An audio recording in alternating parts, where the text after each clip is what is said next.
The Intercept, April 19, 2026, 03:41 a.m., Arabian Sea. The sea is black and flat, broken only by the low hum of engines and the faint glow of radar screens. A U.S. Navy destroyer cuts through the darkness at speed. No navigation lights, no radio chatter, just controlled motion and quiet urgency. On the bridge, officers stare at a single contact, steady and defiant, moving along a route it should not be using. This ship has been warned multiple times. It did not turn back. The first radio call goes out calm and procedural. This is the United States Navy. You are entering a restricted maritime zone. Alter course immediately. Static. Then silence. The contact continues forward. For weeks, tension across the region has been tightening like a drawn cable. Maritime exclusion zones have been declared, naval patrols reinforced, quiet blockades enforced not with walls, but with presence. Everyone understands the rules. This ship understands them too, and yet it keeps moving. On board the destroyer, the atmosphere changes. This is no longer a navigation issue. This is intent. In modern naval warfare, intent matters more than flags, more than declarations, more than press statements issued thousands of miles away. The rules of engagement are clear.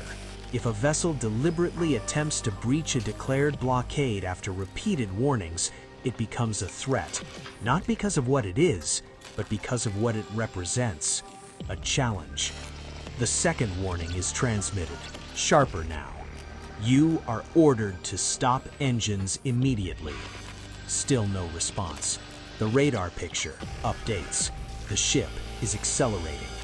In World War II, naval confrontations often exploded without warning. Torpedoes in the dark, guns firing at silhouettes on the horizon. Today, war gives more chances to stop, but those chances are not unlimited. At a certain point, restraint becomes permission. The command authorization comes down the chain in clipped phrases.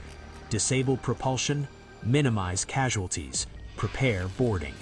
This is not a battle order. This is a control order. The destroyer maneuvers to a firing position off the vessel's stern quarter. Weapon systems lock on, not to the bridge, not to crew spaces, but to the engines. This is modern naval force at its most calculated. Not destruction, intervention. The first shots crack across the water, sharp and precise. Tracer rounds arc low, striking the ship's stern. Metal screams, sparks flash, the engine housing ruptures. The vessel lurches, its wake collapses, the engines die. For a brief moment, everything is silent again. Smoke drifts across the deck of the disabled ship. No return fire, no explosion. Just a ship dead in the water. The boarding teams are already moving. Helmets on, weapons tight, ropes and ladders prepared. In World War II, boarding enemy vessels was desperate, close quarters violence, sailors leaping across decks under fire. Today, it is still dangerous, but disciplined, rehearsed, surgical. The objective is not conquest, it is control. As U.S. forces approach, floodlights snap on, bathing the seized vessel in white light. Hands appear on rails, crew members emerge slowly. No resistance. They know this moment was inevitable the instant they refused to turn back. The boarding officer steps onto the deck. The ship is secured compartment by compartment. Weapons are checked, communications seized, navigation logs secured. This is no longer an Iranian ship attempting to break a blockade. It is a detained vessel under U.S. control. Far away, in command centers across the region, from the United States to Iran, alerts begin flashing. This is no longer a warning. This is enforcement. And enforcement changes everything. Because blockades are not political statements, they are tests. Tests of resolve, tests of credibility. tests of how far someone is willing to go before backing down.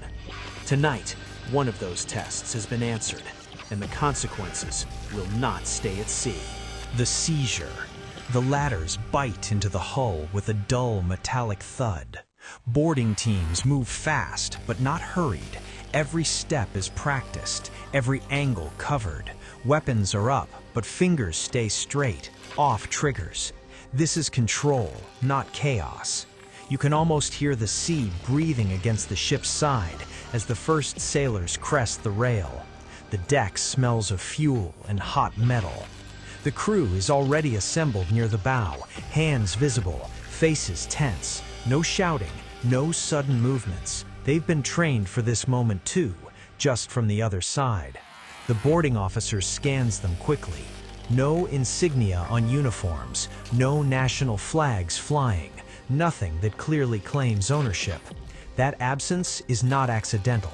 In modern maritime confrontations, deniability is a weapon. Below deck, teams move compartment by compartment. Engine room first, communications next, then cargo holds. Every door is open the same way, every corner checked the same way, every shadow treated as real. This is where World War II echoes most clearly. Back then, boarding actions were brutal and improvisational. Grenades down hatches, pistols drawn in narrow corridors. Today, the violence is restrained, but the tension is identical. You are never more vulnerable than when you step onto someone else's ship. The engine room tells the story immediately. Damage is precise, clean, deliberate. This was not meant to sink the vessel. It was meant to stop it. Disablement without escalation. A message written in steel. Navigation charts are seized, digital logs copied, radios disconnected, satellite equipment secured. These are the real prizes, not the ship itself, but what it reveals. Routes planned, contacts made, orders received. Blockades are not broken accidentally. Someone planned this, someone approved it, someone expected it to succeed, or at least expected the response to be weaker. That assumption is now shattered. As the ship is secured, a new order comes down. Tow preparation. The vessel will not be released. It will not be escorted away. It will be taken. This transforms the incident from a confrontation into a precedent. Warnings can be debated. Shots can be protested. Seizures are different. They create facts. On the destroyer, officers understand the significance immediately. This is the first time enforcement has gone this far.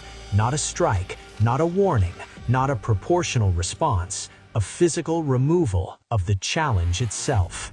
In Washington, legal teams are already awake.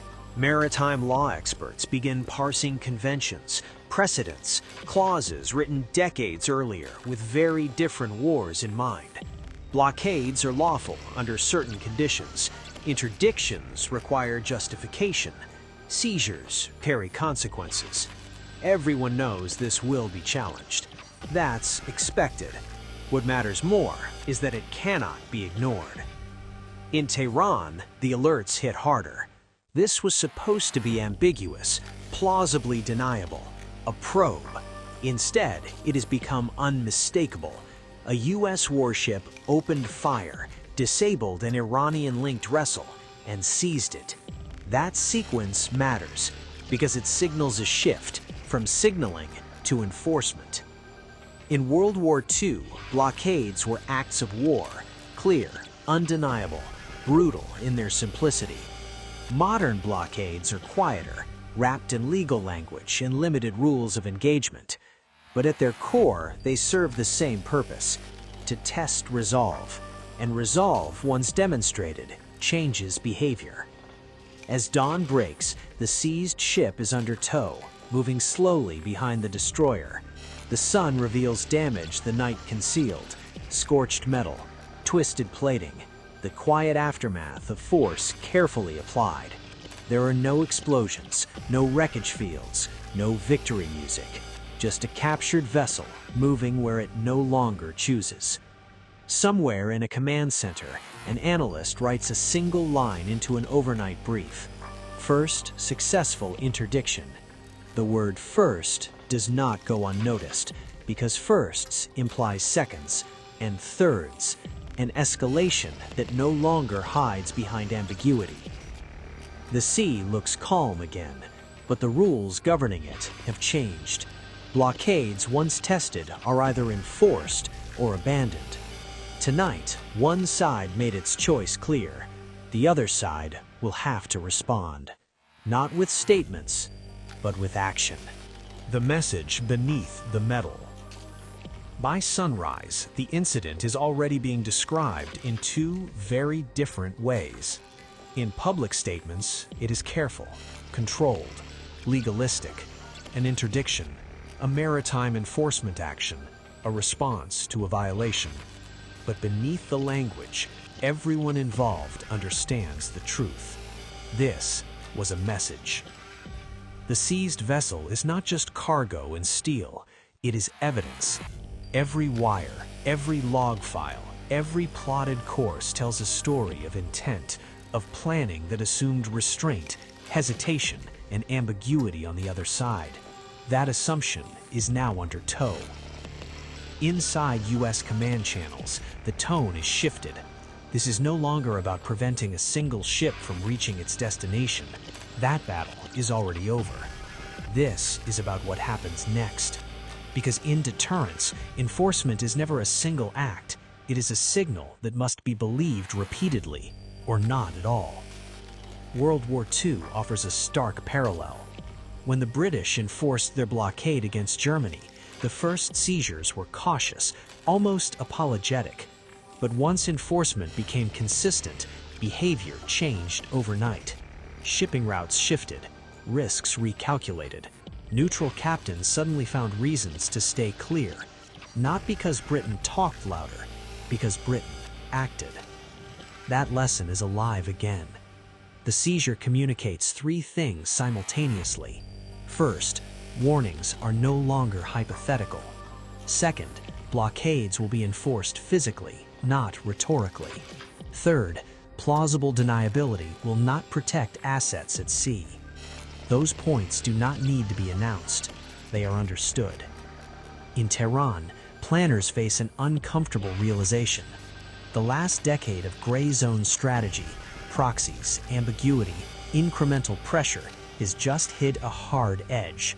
Not because the strategy failed tactically, but because it finally triggered a response designed to end guessing. This is where deterrence becomes dangerous, not at the moment of weakness, but at the moment of restoration. Because restoration demands follow-through. If enforcement happens once and not again, the message collapses. If it happens consistently, escalation becomes a question of timing, not intent. Across the region, allies are recalculating quietly. Some feel reassured, others feel exposed. All understand that the rules just changed. A blockade that can be tested safely is not a blockade. This one has now been tested and passed. Back aboard the destroyer, the crew settles into a long transit. The seized ship follows behind like a subdued animal, alive, intact, and very visible. Visibility matters. In deterrence, secrecy is overrated. What matters is what everyone can see. A junior officer watches the horizon and thinks about something an instructor once said. You don't maintain order by explaining consequences. You maintain it by demonstrating them. World War II proved that at unimaginable cost. The modern world keeps trying to forget it. The next move does not belong to the ship that was seized. It belongs to those who sent it. Do they escalate to reassert credibility? Do they pause to reassess risk? Do they probe somewhere else, somewhere cheaper, safer, more deniable? History suggests the answer. Pressure rarely disappears. It relocates. That is the quiet danger now facing the region. The blockade has teeth. The red line has weight again. But restoring deterrence in one domain often pushes conflict into another. Airspace, cyber, proxies, Politics. World War II did not stay confined to one front. Neither do modern confrontations. As analysts compile their reports, one conclusion appears again and again, phrased differently each time. The engagement reduced ambiguity. That sounds positive, but ambiguity, for all its danger, also acts as a buffer. Remove it, and you remove the margin for misreading. The seized ship will be studied, catalogued, argued over in legal forums and diplomatic channels, but its real impact has already occurred. It forced a choice, and once choices replace assumptions, the system enters a new phase. The blockade has been enforced. The question now is whether enforcement will remain the exception or become the rule. Because if it becomes the rule, then April 19, 2026 will not be remembered as an isolated incident. It will be remembered as the moment deterrence stopped being theoretical again. The escalation nobody announces. No missiles launch in response. No fleets surge forward. No speeches declare retaliation. That silence is misleading, because escalation does not always announce itself with noise. Sometimes it moves quietly, through orders rewritten, rules adjusted, assumptions discarded. Within hours of the seizure, navies across the region change posture. Patrol patterns widen, sensors stay active longer, commanders are given more discretion, not less. This is not preparation for war, it is preparation for uncertainty. And uncertainty is where mistakes are born. In World War II, escalation rarely followed dramatic moments immediately. Pearl Harbor was an exception, not the rule. More often, it followed periods of tense calm, when both sides reassessed and repositioned. The Middle East is entering one of those periods now, a pause filled with calculation. The seized vessel becomes a fixed point in every strategic discussion, not because of what it carried, but because of what it proved, that enforcement is back on the table, that restraint has limits, that deterrence, once questioned, can still be reasserted, but not without consequences. This is where history becomes uncomfortable, because deterrence restoration does not end pressure, it redirects it. When one route closes, challengers look for another, always. In World War II, Allied bombing of German industry did not immediately end resistance. It pushed production underground. It forced adaptation. It widened the war. The same logic applies now. If blockades harden at sea, pressure may shift elsewhere. Ports become targets. Airspace becomes contested. Cyber systems become battlegrounds. The domain changes. The conflict does not disappear. Inside planning cells, analysts start asking the question they've been avoiding. What's the next probe? Because there will be one. History offers no example where enforcement ends testing entirely. It only raises the stakes of the next test. Publicly, leaders emphasize calm and control.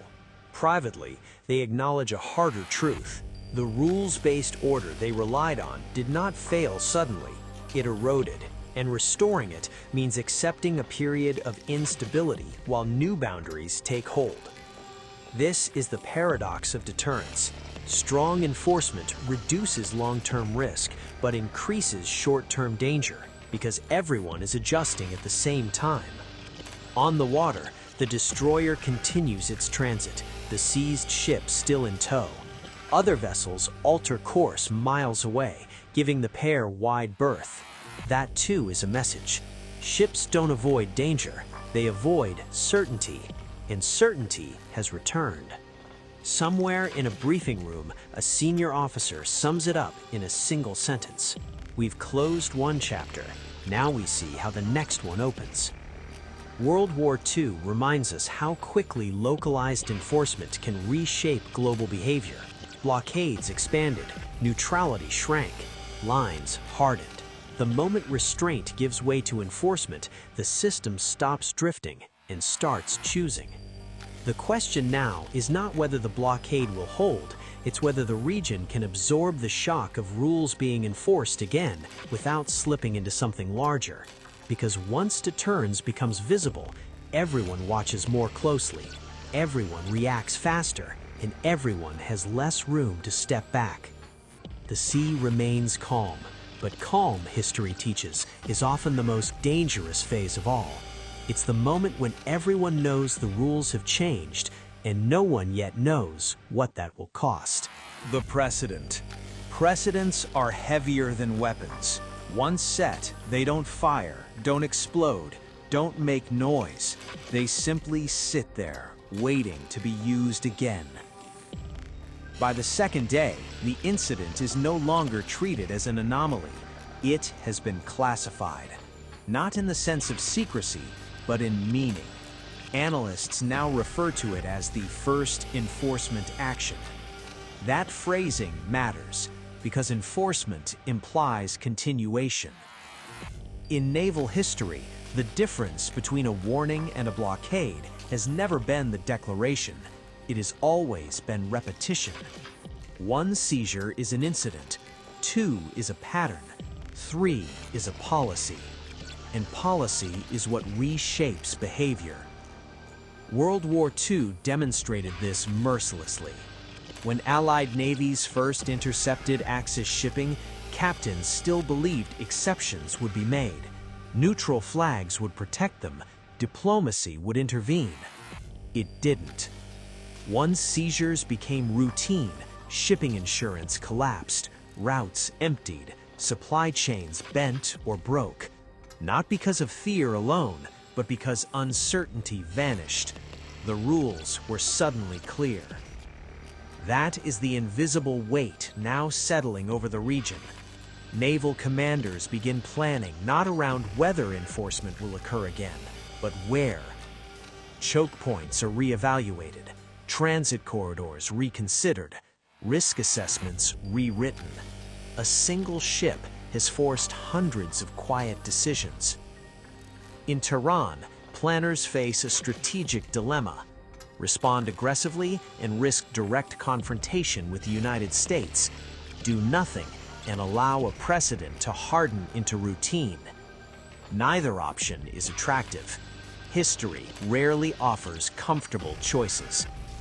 In World War II, Germany hesitated when British blockades tightened, uncertain whether to escalate at sea or adapt on land.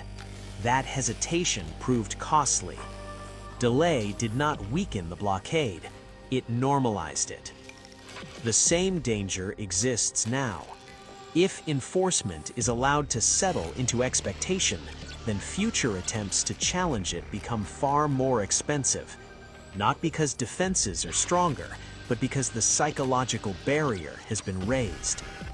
Back at sea, other vessels begin complying more quickly with radio calls. Course changes come sooner. Engines slow faster. Silence is replaced by acknowledgement. This is deterrence working, not through force, but through memory. Every captain now knows what happens when warnings are ignored. But deterrence is never one-sided. The enforcing power must now maintain consistency. Any hesitation, any exception, any visible doubt will be magnified. If the next violator is treated differently, the precedent cracks, and cracked precedents invite risk. This is the burden of credibility. Once you demonstrate resolve, you inherit the obligation to repeat it, every time, without fatigue, without distraction, without politics interfering at the wrong moment. World War II showed how exhausting that obligation can be. Inside command structures, this reality sinks in. The seizure was not the end of something, it was the beginning of responsibility.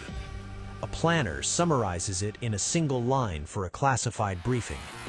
Deterrence has been restored locally, but must now be sustained globally. That sentence carries weight, because sustaining deterrence requires presence, readiness, and willingness, not just capability. The blockade has teeth again, but teeth must bite when challenged. Otherwise, they're decoration. As the days pass, the world does not explode. That too is instructive. Markets stabilize, shipping adapts, rhetoric cools. This is how enforcement often works, not with immediate chaos, but with gradual accommodation. The danger lies elsewhere. Because accommodation can breed resentment, and resentment, left to simmer, looks for outlets. History warns that pressure relieved in one domain often reappears in another. If ships cannot run blockades, then proxies may strike ashore, cyber operations may intensify, political pressure may rise. The conflict does not end, it shifts. The seized ship will one day be returned or disposed of, its crew will go home, the metal will rust, but the precedent will remain. Quiet, heavy, waiting. April 19, 2026 will not be remembered for the gunfire. It will be remembered for the moment assumptions died, for the day deterrence stopped being debated and started being enforced. And history, watching patiently as it always does, will now wait to see whether enforcement becomes habit or hesitation returns, because only one of those paths prevents the next crisis. The long shadow. Deterrence does not fade when the ships leave. It lingers, like a shadow cast long after sunset. Weeks later, the waters look normal again. Commercial traffic resumes predictable lanes. Warships rotate patrols. Radar screens fill with familiar patterns. To an outside observer, it appears the moment has passed. It hasn't, because the most important changes never happen at sea. They happen in planning rooms, training cycles, and quiet revisions of doctrine. After World War II, historians noticed something strange. The most decisive naval actions were not always the largest battles, but the moments when one side proved it would enforce rules consistently. The Berlin blockade, the Cuban Missile Crisis quarantine line, the oil embargo patrols of the 1980s, each reshaped behavior far beyond the immediate event. April 19, 2026 now joins that lineage, not as a battle, but as a signal. Across the region, officers rewrite contingency plans. Old assumptions are removed. Phrases like unlikely enforcement quietly disappear from documents. Training scenarios change tone.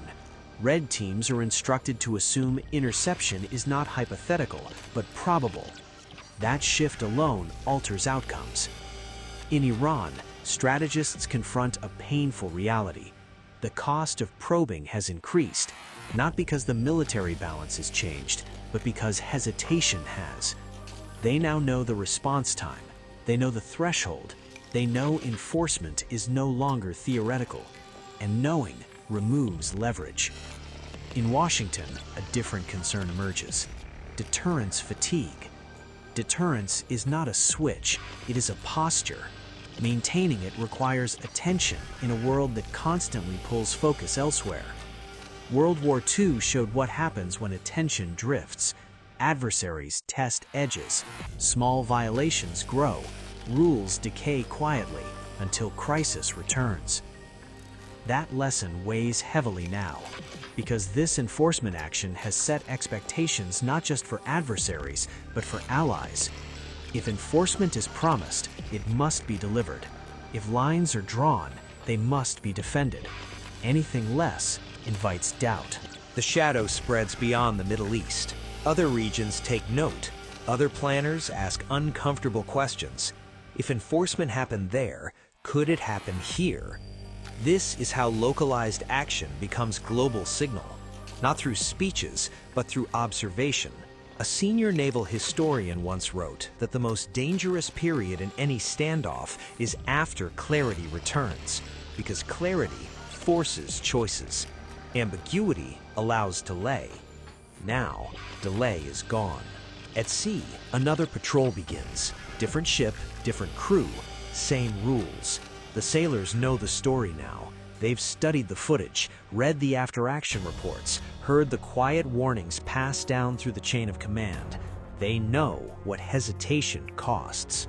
And somewhere, another captain watches radar contacts shift, another planner drafts another memo, another leader weighs another decision, all under the long shadow of a ship that refused to stop and was stopped. History will debate whether this moment prevented something worse. It always does. But prevention is invisible. You cannot film the war that never happened. You can only point to the moments when it almost did and didn't. April 19th, 2026 will not be remembered with parades or monuments. It will live in footnotes, briefings, and doctrine manuals as the day enforcement returned, as the moment red lines stopped being theoretical. And the shadow it cast will stretch forward until the next test arrives, because it always does. And when it does, the question will not be whether the rules exist, but whether anyone still believes they will be enforced.